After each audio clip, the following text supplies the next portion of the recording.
Keane of Ireland tackles Marc Overmars of Holland during the team's famous 2001 encounter. Ireland have been here before. Just like it is ahead of their game tonight.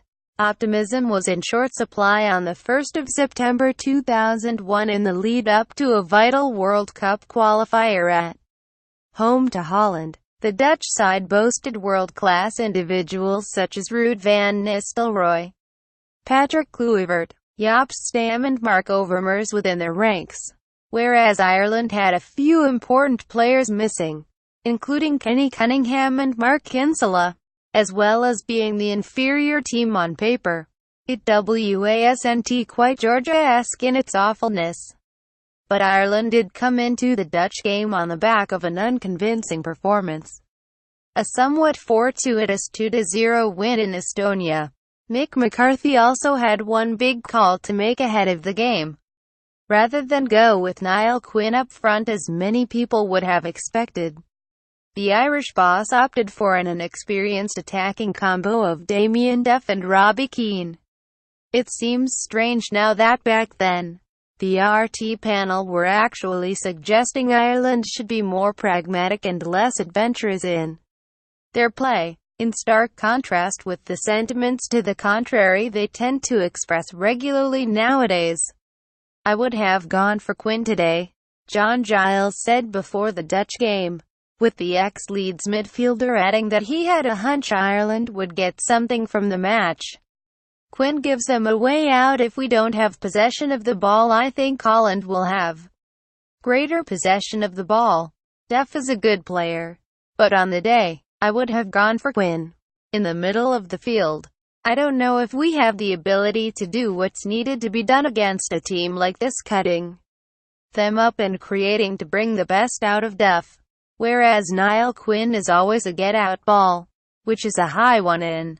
Pick up the pieces, and get in among them." It's a brave decision by Mick McCarthy. That last sentence is key. It was indeed a brave decision. Playing Duff and Keane in attack, rather than Quinn, sent out a message that Ireland were going to try to beat Holland by playing football, rather than simply hoofing it up hopefully to a big man. It was going to be the antithesis of last Saturday's match against Georgia essentially. The rest, of course, is history, as the boys in green played with no shortage of skill, while Duff was tellingly integral to many of their best moments. Ireland effectively not one of the favourites for the 2002 World Cup out in the qualifying round. It was the Dutch team, after all, that had reached the semi-finals of the European Championships just over a year previously, only losing to Italy on penalties. Giles called the performance heroic, whereas Eamon Dunphy suggested it was Ireland's greatest ever display at Lansdowne Road, adding, "Jack Charlton had great players at his disposal.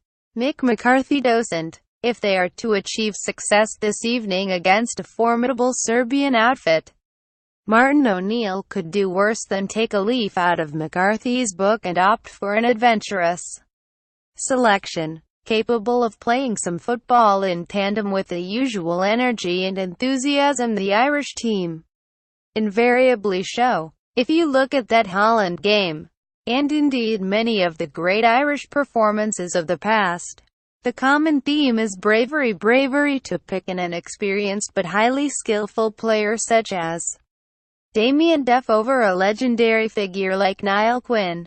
Bravery to get on the ball and play even against supposedly superior opponents that have several world-class stars at their disposal. Bravery to stick with the same principles, continuing to push forward and attack even when the game changes. E.g. Gary Kelly's red card prior to Jason McAteer's stunning winner. There have been examples whereby Ireland have shown this kind of bravery in the more recent past too.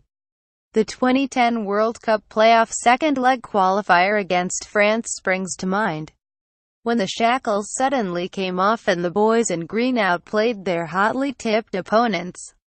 In Paris in a tie they surely would have won if it were not for the infamous Thierry Henry handball incident. Even in the Martin O'Neill era, There have been times where the manager and the team have both shown tremendous bravery. Think back to the famous 1-0 triumph over Germany at the Aviva, a rare occasion when the Irish boss opted to start two of the team's most technically gifted players, Wes Hoolahan and Robbie Brady, in midfield, as well as placing faith in Stephen Ward at left back.